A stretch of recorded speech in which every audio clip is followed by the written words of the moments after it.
Woman, caste and reform. Next, have you ever thought of how children lived about 200 years ago? Next, nowadays most girls from medical class, middle class, and families go to school and often study with boys.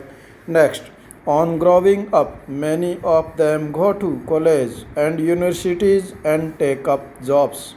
After that, they have to be adult before they are legally married, and according to law, they can marry anyone they like from any caste and community, and widows can remarry too. All women, like all men, can vote and stand of, for election, of course. These rights are not actually enjoyed by all. Poor people have little or no access to education, and in many families, women cannot choose their husbands. Next, 200 years ago, things were very different. Most children were married off at any early age. Both Hindu and Muslim men could marry more than one wife.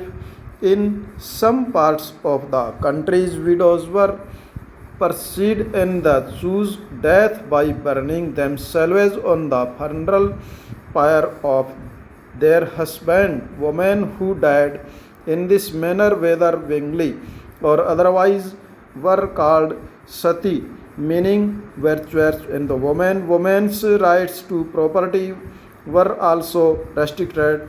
Besides, most women had virtually no access to education. In many parts of the country, people believed that if a woman was educated, she would become a widow. Next, difference between men and women were not the only ones in society. In most regions, people were divided along lines of caste. Brahmins and considerations themselves as upper caste. Others, such as traders and moneylenders, often referred to as a Vaishya, were placed after them. Then came peasants and artisans, such as weaver and potters, referred to as Sudhars.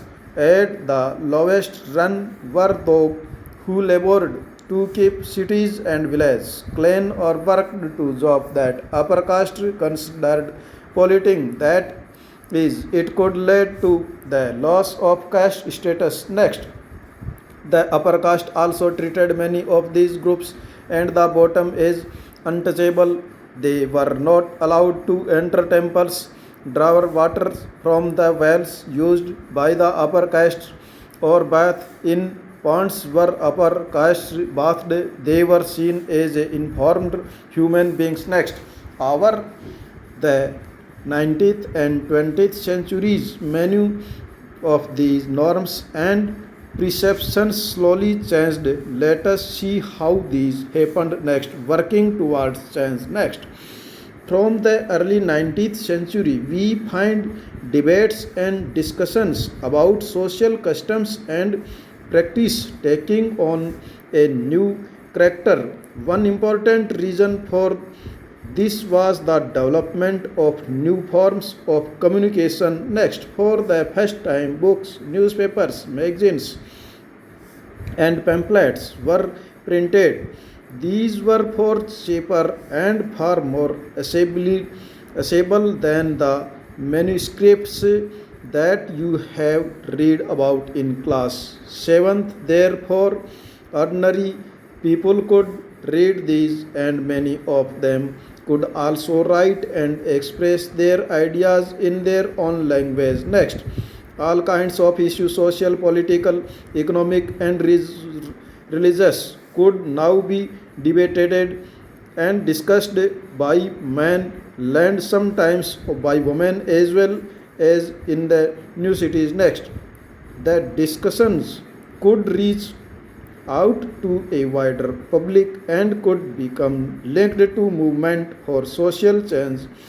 These debates were often by Indian reforms and reform groups. One such reformer was Raja Rai, 1770 to 1833, he founded a reform association known as the Brahman Sabha, later known as the Brahmo Samaj in Calcutta. Next, people such as Ram Mohan Rai are described as reform because they felt that changes were necessary in society and unjust practice needed to be done away with. Next, they thought that the best way in ensure such change was by persuading people to give up old practice and adopt a new way of life. Next, Mr. Rai was keen to spread the knowledge or Western education in the country and bring about greater freedom and equality for women. He wrote about the way women were forced to bear the burden of domestic work confined to the home and the kitchen and not allowed to move out and become educated. Next, changing the lives of widows. Next, Mr. Rai was particularly moved by the problems widows faced in their life. He began a campaign against the picture of Sati. Next, Mr. Rai was well versed in a Sanskrit, Persian, and several other Indian and European languages. He tried to show through his writing that the practice of widow burning had no sanction in ancient texts. By the early 19th century, as you have read in chapter 8, many British officials had also begun to criticize Indian traditions and customs. They were therefore more than willing to listen to Mr. Rai, who was reputed to be a learned man. In 1829, Sati was banned. Next, the strategy adopted by Mr. Rai was used by later reforms as well. Whenever they wished to challenge a practice and seemed harmful, they tried to find a verse of sentence in the ancient sacred text that support their point of view. They then suggested that the practice as existed at present was against early tradition. Next,